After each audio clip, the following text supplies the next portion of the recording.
नमस्कार, मैं रंजीत। आप देख रहे हैं राइट फॉर न्यूज।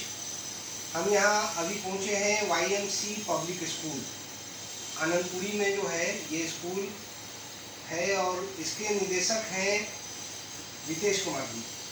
और रितेश कुमार जी जो है उन्होंने अपने जीवन में बहुत संघर्ष किया है। इनका जो संघर्ष है ये इनका 26वां बिजनेस जो है वो स्कूल था और 26वां बिजनेस जो स्कूल लॉकडाउन की वजह से बंद हुआ, तो आपको जान करके आश्चर्य होगा कि ये खाली नहीं बैठे हैं।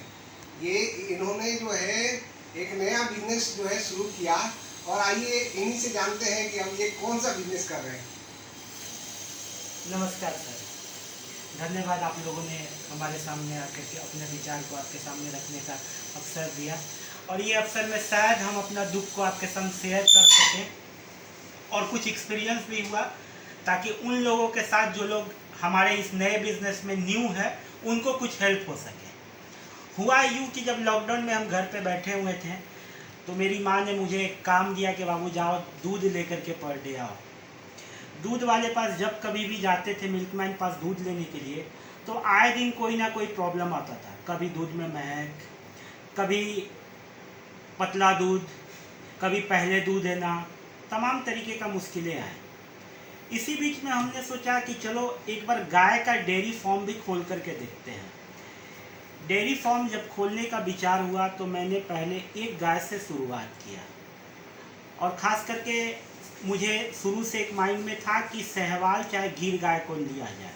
मैंने जब सहवाल गाय को लिया, यहाँ पर रखना स्टार्ट किया, तो पहले तो समय निकाल करके सुबह शाम खुद से गाय को खाना देना काम शुरू किए, लेकिन ऑनलाइन क्लासेस भी बच्चे लोग को अगर लेना है तो उसमें भी समय देना था।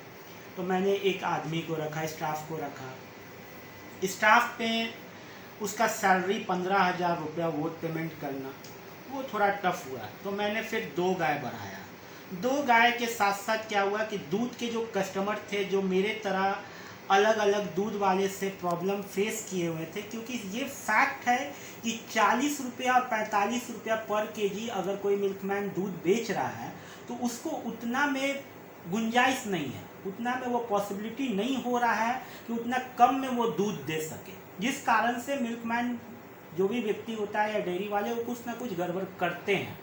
जो मैंने यह महसूस किया, उसकी भी कोई मजबूरी है तब इस तरीके का करता है, क्योंकि शहर में एक गाय को पाल करके 8 से 9,000 रुपये एक गाय पे खर्च है, चाहे कैल्शियम खिलवाइए या हरा चारा दीजिए, इन सभी चीज़ों में। इसी बीच में जब मैंने 2 गाय रखा तो मैंने देखा कि दूध के कस्टमर मेरे पास अनगिनत आ रहे हैं और फुल्ली सेटिस्फाई हो रहे हैं, क्योंकि मेरे पास वेट वाले इलेक्ट्रॉनिक्स तराजू वगैरह के कारण उन लोग सेटिस्फाई हो गए। लेकिन मुझे वो एक्सपीरियंस नहीं था। अब तक का जो अलग अलग बिजनेस में मेरा एक्सपीरियंस रहा है, ये गाय का टोटली मेरे को न्यू था। मैं एक बार में जाता था, गाय को खरीद के ले आता था, लेकिन हुआ ये मेरे साथ कि गाय जब खरीद के लेके आए कि 15 केजी दूध है, 20 केजी दूध है, उसमें वो कुछ ही दिन के बाद वो गाय का 5 लीटर और 6 लीटर दूध हो जाता था। ये प्रॉब्लम। दूसरी बात है कि गाय का ढंग का डॉक्टर का अरेंजमेंट नहीं होना, क्या फीड देना है वो अच्छे से नॉलेज नहीं होना, जिसके कारण से आए दिन दूध का कमी होना। गाय खरीद के अच्छा खासा दाम में लाइए, पता चला कि वो गाय 10 दिन में उसका दूध का जो कैपेसिटी होगा वो 50% हो जाएगा और 50% होगा तो उसका खाने का भी खर्च निकालना बड़ा मुश्किल होगा। तो लगभग हम अभी तो फ़िलहाल मेरे पास अगर 10 गाय है, हमने अब तक आज 1 साल होने को है, लगभग 35 से 40 गाय मैंने सेल एंड परचेज कर दिया। वो भी समझिए कि काफ़ी लॉस। इसका मेन रीज़न होता है कि हम लोग किसी भी व्यापारी पास जाते हैं, गाय को एक बार में परचेज करके ले आते हैं। उन लोग क्या करता है कि गाय जो बच्चे दिए हुए लगभग 6 महीना 5 महीना हो गया, उसको चीनी खिलाना, बतासा खिलाना, मसूरी दाल खिला करके वो दूध को इतना ज़्यादा आपके सामने दिखा देगा कि लगेगा कि आपका तो गाय बहुत अच्छा और परचेज़ कर लेते हैं। और हम भी परचेज़ किया मैंने।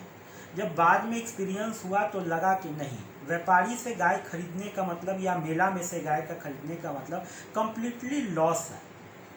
फिर मैंने जगह जगह जा कर के किसान के दरवाजे से बच्चा देने से पहले गाय को सर्च करना शुरू किया और गाय को खरीदना शुरू किया। इसी बीच में मुझे खाना का भी, फीड का भी आइडिया नहीं था। इस आइडिया में हरा चारा कहाँ से आना है, जब तक हरा चारा नहीं मिलेगा उस गाय को कैल्शियम नहीं आएगा। और कैल्शियम अगर रेडीमेड देने पे हो क्या रहा था कि दूध में स्मेल आ जाता है, जिसके कारण से मुझे अभी हरा चारा जगदेवपथ से एक जगह लेकर के उसको पर डे गाड़ी से हम लोग मंगवाते हैं, तो जाकर के गाय मेरा अभी मेंटेन में है। गाय को तरह तरह का खाना देने के अलावा अगर आप उसके मन लाइक, अगर आप गाय का नेचर को समझ रहे हैं कि वो किस तरीके का गाय खाना खाना पसंद करेगा। सपोज हमारे घर में 5 फैमिली है, 5 फैमिली का अलग अलग टेस्ट है, और जो हमारे राय जी हैं उनको अगर ये महसूस हो गया कि नहीं इसको नमक पसंद है, नमक का आइटम देना है, अगर गाय गवत पकड़ ली तो फिर आपको प्रॉब्लम नहीं होगा।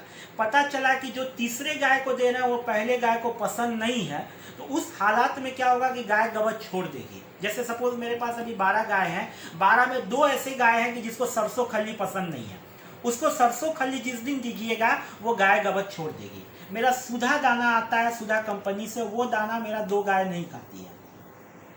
अब सुधा दाना से जो प्रोटीन मिलता है वो प्रोटीन हमको दूसरे चीज से उसको मैनेज करना है।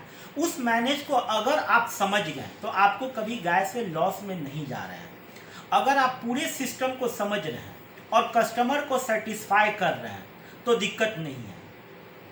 दूसरी बात, कस्टमर का आए दिन प्रॉब्लम आता था कि सर एक बड़ा सा टब लिया हुआ है, उसमें तरह तरह का दूध को डाला जा रहा है अलग अलग जगह से, हम लोग चाहते हैं एक गाय दुहाए तुरंत दे दे, क्योंकि एकमात्र ऐसा दूध ही हमको अभी लग रहा है कि कम से कम इसको प्योरिटी से कोई खा ना पाए तो फिर और क्या खाएगा। कहीं सब्जी में खाद, कभी किसी चीज़ में मिलावट, हर चीज़ में कुछ ना कुछ कमी है। तो आप सुन रहे थे एक स्कूल संचालक, और गौ पालन का जो है इनको जो एक्सपीरियंस मिला है वो बिल्कुल अनोखा है, अद्भुत है। और जो स्कूल चलाने में जो परेशानी हो रही है उसके बारे में आप बता दीजिए कि आप जो YMC स्कूल जो है और 730 आपने बताया कि जो है यहाँ पे छात्र जो है अध्ययनरत थे, और जब कोरोना और लॉकडाउन हुआ और उसके बाद जो है तब से पढ़ाई लगातार डिस्टर्ब है, और ऑनलाइन पढ़ाई से जो है बच्चे सीख नहीं पा रहे हैं ठीक से। छोटे बच्चों को खास करके ऑनलाइन पढ़ाई से परेशानी होती है आपने, लेकिन उसके लिए भी जो है कोशिश किया था। तो इन सब अनुभवों के बारे में थोड़ा सा बता दीजिए। देखिए, स्कूल लाइफ में मुझे एक ही बात का थोड़ा दुख लगा है, जो गार्जियन कहते थे कि ये बच्चा आप ही का है, आप ही के लिए सब कुछ पढ़ेगा तो आप ही का नाम ऊपर होगा, लेकिन आज के डेट में कोरोना काल में जब बंद हुआ तो वो गार्जियन कुछ लोग ऐसे भी हैं जो कि पहचानने से भी मुंह कर लेते हैं कि नहीं कोई अब मतलब नहीं है तो अभी क्या कांटेक्ट में रखें।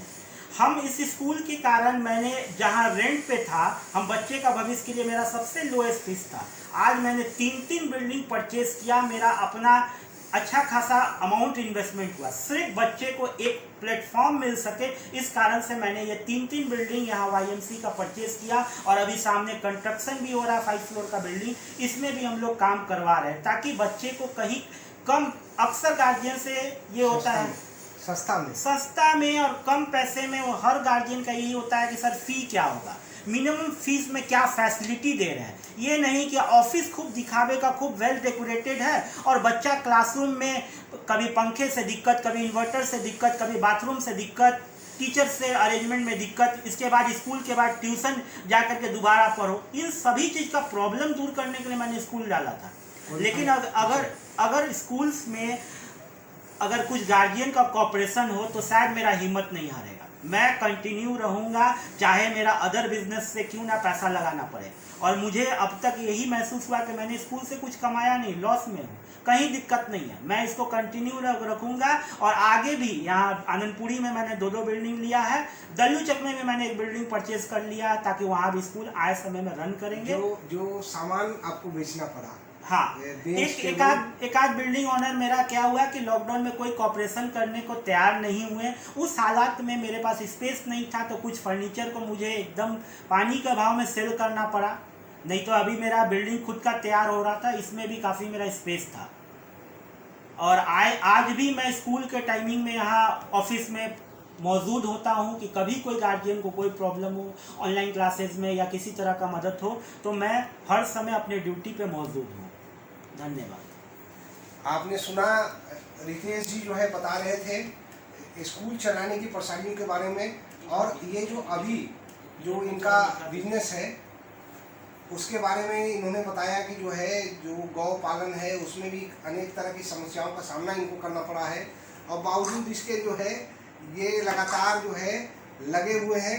कई तरह की जो है परेशानियों के बावजूद वो चाहते हैं कि स्कूल जो है फिर से शुरू हो, और यहाँ जो है जिस तरह से बच्चे पहले पढ़ रहे थे, अच्छा शिक्षण मिल रहा था, और ये खुद जो है हर बच्चे पे उनके सुरक्षा के वो लेकर के भी जो है कि वो सीढ़ी से अगर आ रहे हैं जा रहे हैं तो किसी तरह को उनको परेशानी ना हो, ये खुद जो है देखभाल करते थे छोटे बच्चों का। और उसके बाद जो है पढ़ाई के लिए जो टीचर है वो सब क्वालिफाइड टीचर जो है यहाँ पर इन्होंने रखा हुआ था। और आज जो है जो कोरोना और लॉकडाउन की वजह से परेशानी हुई है और जिस तरह की स्थितियों का सामना इनको करना पड़ा है वो अपने आप में जो है दूसरों के लिए एक मिसाल है। तो हम एक और चीज़ जानना चाहेंगे, जो 26 व्यवसाय आपने किया वो कौन कौन सा है? सबसे पहले मैंने मुल्तानी मिट्टी का बिजनेस किया, इसके बाद जेंट्स पार्लर मेरे द्वारा खोला गया, साइबर कैफ़े चलाया गया, गिफ्ट कॉर्नर चलाया गया, एम्बुलेंस का मैंने अरेंजमेंट किया है। इसके अलावा ओल्ड फर्नीचर्स का भी सेल शुरू किया, अभी तो मेरा अपना खुद का फर्नीचर्स न्यू सेटअप है। इसके अलावा अंबर टी चाय का सेटअप किया मैंने। कई सारा ऐसा है कि कुछ चीज़ों को तो याद भी नहीं करना चाहते क्योंकि काफ़ी सारा लॉस हुआ। कॉल सेंटर मैंने डाला, कंप्यूटर सेटअप डाला, टाइपिंग सेंटर डाला, ब्यूटिशियन का क्लासेस मैंने रन करवाया। कई सारे ऐसे ऐसे वर्क है जिसमें लॉस भी हुआ, एक्सपीरियंस भी हुआ, पैसा भी अर्न हुआ। किसी चीज़ में हो सकता है कि अनसेटिस्फैक्शन के कारण भी शट डाउन करना पड़ा। अभी स्कूल का बिजनेस में मेरे को लॉस हो रहा है लेकिन कम से कम सुकून है कि मेरे द्वारा किसी बच्चे को लाइफ बन रहा है।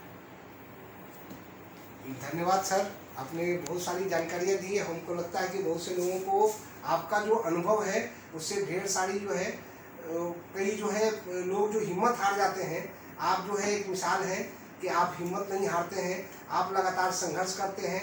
एक जगह अगर रास्ता बंद होता है तो कोई दूसरा रास्ता आप खोल देते हैं, और उस पर जो है अगर कई परेशानियाँ आ रही हैं तो बावजूद इसके उस पर बहुत जो है सरलता के साथ जो है आप आगे बढ़ रहे हैं। हमारी शुभकामनाएं आपके साथ है। आप इसी तरह से अपने संघर्ष को जारी रखें और दूसरों के लिए एक मिसाल बने। धन्यवाद। Thank you sir.